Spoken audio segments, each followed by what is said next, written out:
So guys, जैसा कि हमने पिछले एपिसोड में देखा कि आयरन सोर्ड टाइजियान जिंदा थे और वो हे किंग के साथ वहां गए थे। जियोयान उन्हें देखकर खुश हुआ और उसे पता चला कि वो एल्डर जूली के लिए ही काम कर रहे थे और उन्होंने जियन को प्रोटेक्ट करने के लिए उसे उनके साथ भेजा। जियोयान ने उनका शुक्रिया अदा किया और अब जियोयान ड्रैगन फिनिक्स ओरिजिन फ्रूट की क्रिस्टल लेयर को रिफाइन करने लग गया था। पर मानयान और नासू अपने जंगी जहाज लेकर वहां पहुंच चुके थे। जूली को इसका पहले ही पता चल गया था, इसीलिए वो क्यूजिओ के साथ उनका इंतजार कर रहे थे और उन्होंने एशियन वर्ल्ड पैलेस को एक प्रोटेक्टिव बैरियर की वजह से हाइड कर दिया था ताकि जियोयान की रिफाइनमेंट में कोई बाधा उत्पन्न ना कर पाए और वो जियन को बचा सके। टाइजियान और हे किंग उस जगह की हिफाजत कर रहे होते हैं, पर अब युद्ध शुरू हो चुका था। जूली अपने सभी सैनिकों नासू और मानयान के सैनिकों को रोक रहे थे। अब क्यूजिओ भी अपनी स्वॉर्ड लेकर युद्ध के लिए तैयार था। वो तेजी से नासू पर अटैक करने के लिए बढ़ता है, इसीलिए नासू भी अपने स्पीयर को बाहर निकाल कर लड़ने को तैयार हो गया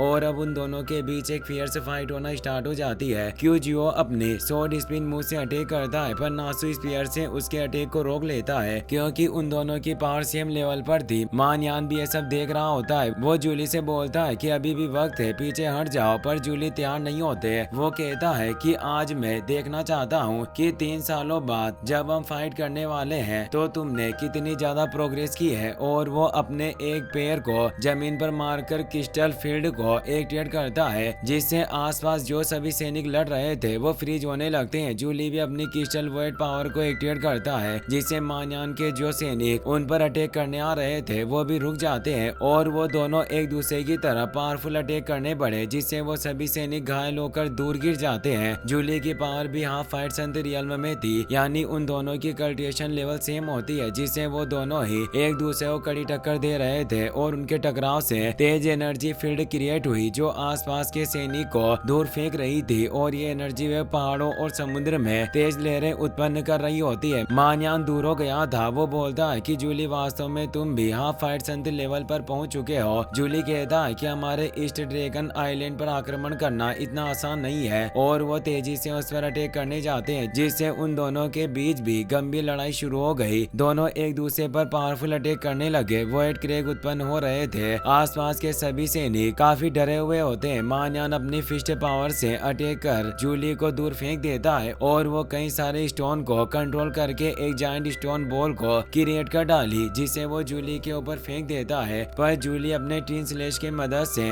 उस बॉल को नष्ट कर देते हैं। वो दोनों अब लड़ते हुए आसमान में चले जाते हैं। क्यूजिओ लगातार नासू के सैनिकों को मारते जा रहा था। नासू उस पर पावरफुल वॉइड पावर से अटैक करता है, पर क्यूजिओ अपने स्वॉर्ड स्लैश से उस वॉइड को काट डालता है। वो दोनों ही एक दूसरे को मारने की कोशिश कर रहे होते हैं, पर उनके अटैक एक दूसरे को नहीं लग रहे थे। वहीं जियोयान अभी भी उस ड्रैगन ओरिजिन क्रिस्टल लेयर को रिफाइन कर रहा होता है। उसे इस रिफाइनमेंट में 1.5 मंथ से ज्यादा गुजर गया, जिससे वो काफी कमजोरी महसूस कर रहा होता है, पर वो हार नहीं मानता। अब वो उस क्रिटिकल स्टेप पर पहुंच गया था जब ड्रैगन ओरिजिन क्रिस्टल की एनर्जी लगातार जियन की बॉडी में इंटर कर रही थी और अब वो इस प्रोसेस को और ज्यादा फास्ट करने के लिए अपनी एवरली फ्लेम को बढ़ा देता है। जियन हल्की हल्की होश में आने लगी थी और ड्रैगन फिनिक्स ओरिजिन फ्रूट की सारी एनर्जी अब जियन के अंदर एब्सो हो गई थी। जियन अब प्रमोट होने वाली थी, इसीलिए जियन का ब्लड लाइन प्रेशर चारों तरफ फैलने लगता है और ये एनर्जी वेव उस फॉर्मेशन के बाहर भी निकल रही थी। हे किंग परेशान हुए और वो अपने सैनिकों को बोलते हैं कि जियन का ब्लड प्रेशर इस प्रोटेक्टिव फॉर्मेशन को भी इफेक्ट कर रहा है, जिससे बाहरी लोगों को जियन की मौजूदगी का पता चल सकता है। इसीलिए तुम सभी बाहर जाओ और इस पैलेस को प्रोटेक्ट करना। याद रहे, यहाँ अंदर कोई भी ना आ पाए। वो सभी सैनिक उनकी बात समझ जाते हैं और उस पैलेस से बाहर चले जाते हैं। वहीं नासू का सेनापति चार्ली ईस्ट ड्रैगन आइलैंड के सिपाहियों को मार रहा था। तभी अचानक वो जियन के ब्लड लाइन प्रेशर को फील कर लेता है, जिससे वो खुश होता है कि आखिर उस लड़की का पता चल गया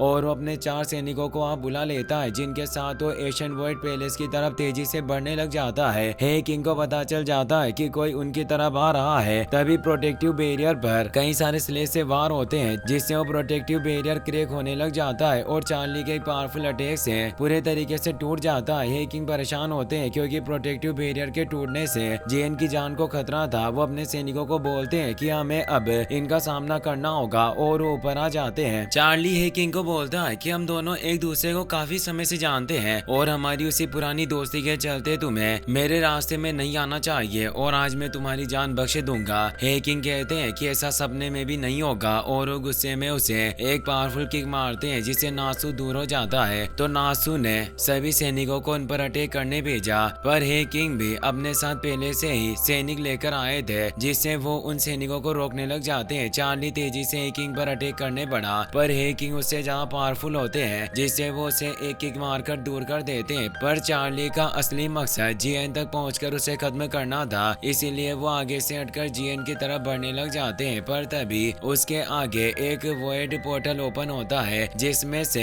हे किंग बाहर आ जाते हैं और उसके मुंह पर एक जोरदार लात मारकर दूर फेंक देते हैं। वो एक फ्लोटिंग आइलैंड से जाकर टकराता है। इसे ऐसा लग रहा था कि ईस्ट आइलैंड उन पर जीत हासिल कर रहा होगा, क्योंकि जूली भी अपने क्लो मुंह से मानयान पर पावरफुल अटैक करके उसे रोके हुए थे, पर दोनों ही एक दूसरे से जीत नहीं पा रहे होते। मानयान बोलता है कि अपने निरर्थक प्रयास करना बंद करो, तुम मुझसे नहीं जीत सकते। आज चाहे कुछ भी हो जाए पर हम ड्रैगन एम्परर की ब्लड लाइन को मिटा कर रहेंगे। जूली को काफी गुस्सा आ रहा होता है, पर वो सोचते हैं कि मेरी ताकत मानयान के बराबर है, इसीलिए इसे हराना आसान नहीं होगा। मैं बस इसे रोके रखने के लिए अपनी पूरी कोशिश कर सकता हूँ। पर अब वहाँ नॉर्थ ड्रैगन आइलैंड का लीडर जिया शाह भी आ जाता है। वो बोलता है कि ऐसा लग रहा है कि वाकई काफी अच्छे समय पर आया हूँ जिससे मैं सिचुएशन को संभाल सकता हूँ। जूली परेशान हो जाते हैं क्योंकि अपनी पूरी सेना के साथ आया होता है और वो अपने हाफ फाइट संत पावर के साथ ईस्ट ड्रैगन आइलैंड के सभी सैनिकों को मार रहा होता है। जिया शाह मानयान से बोलता है कि तुम इस जूली को रोकर रखो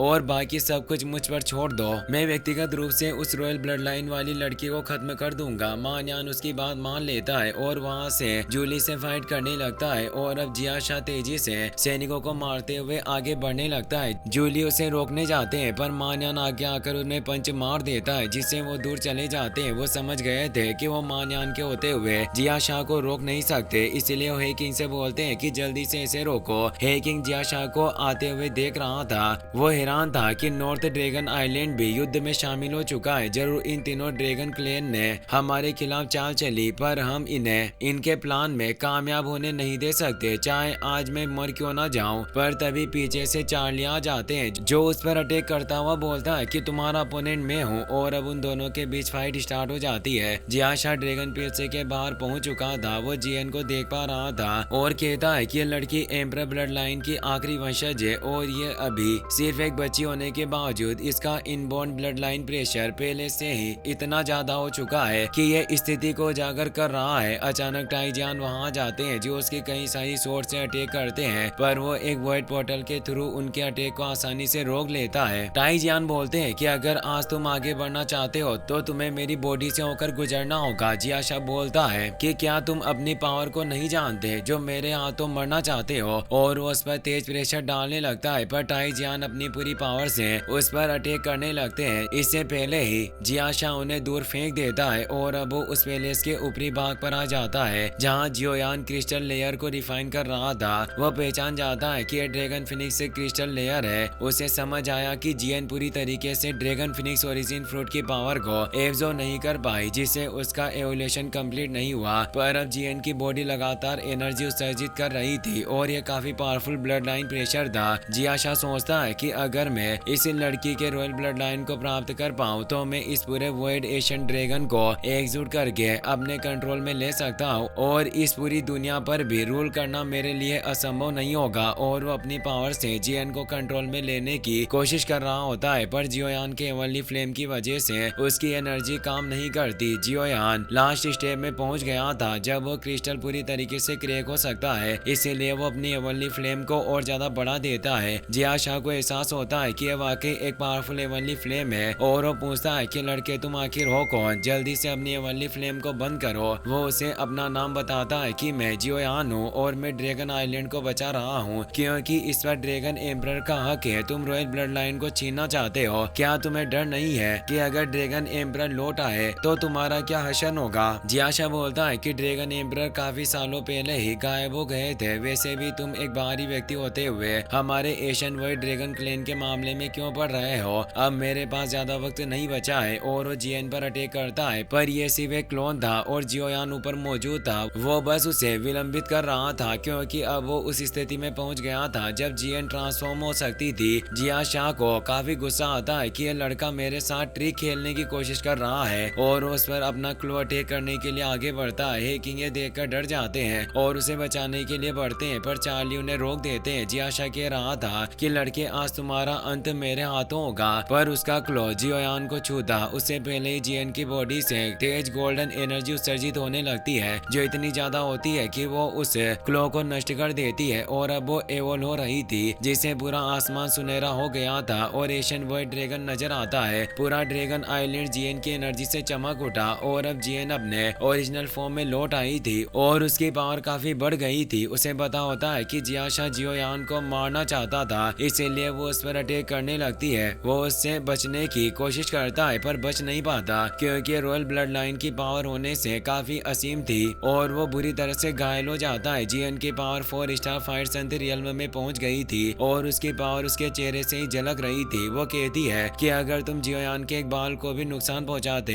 तो मैं तुम्हारी पूरी स्किन को छील देती और तुम्हें जिंदा नहीं छोड़ती, और वो गुस्से में अपनी आंखें खोलती है। इसी के साथ ये एपिसोड यहीं पर खत्म हो जाता है। वीडियो पसंद आई हो तो अपने दोस्तों के साथ शेयर करना और सब्सक्राइब करना ना भूलें। Thanks for watching.